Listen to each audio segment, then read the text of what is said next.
Tinggal menghitung hari, Kabupaten Serang akan melakukan pemungutan suara ulang nih. Namun ada beberapa hal yang membuat Bawaslu was-was. Wah, apa tuh? Kira-kira apa ya? Adanya pemilih baru di luar data pemilih pada Pilkada Kabupaten Serang tahun 2024 lalu menjadi salah satu indikasi potensi yang diwaspadai oleh Bawaslu. Untuk itu, Bawaslu Banten meminta agar pengawasan pemungutan suara ulang atau PSU Pilkada Kabupaten Serang dijalankan secara maksimal. Kita doakan semoga PSU Pilkada Kabupaten Serang bisa berjalan aman, lancar, dan tidak ada kecurangan ya.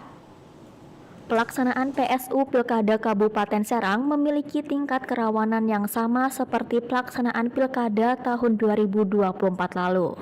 Sehingga perlu adanya pengawasan yang ketat agar tak terjadi lagi sengketa hasil pemilu yang melahirkan PSU.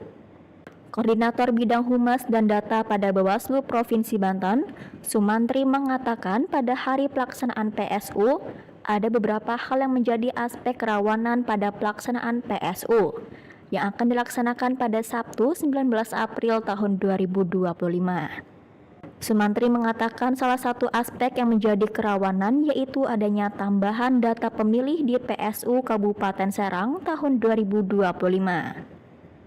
Ia meminta agar pengawasan pada pelaksanaan PSU semakin diperketat, sehingga bisa mempersempit adanya gugatan-gugatan terhadap hasil PSU.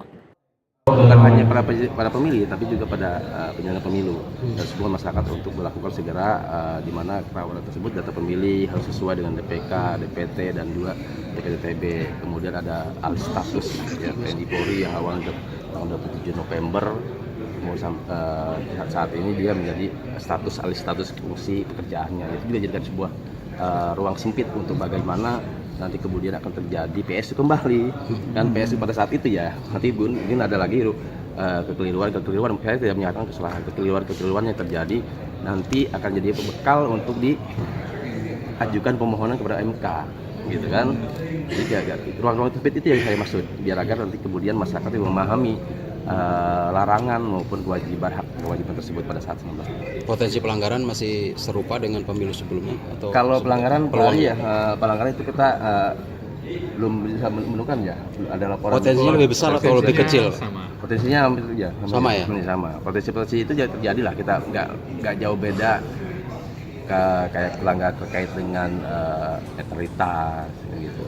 Makanya dari itu Kodim Pencegahan hadir ini untuk memberikan surat edaran kaitan dengan pencegahan bagaimana ASN maupun TNI Polri seperti PR untuk netral.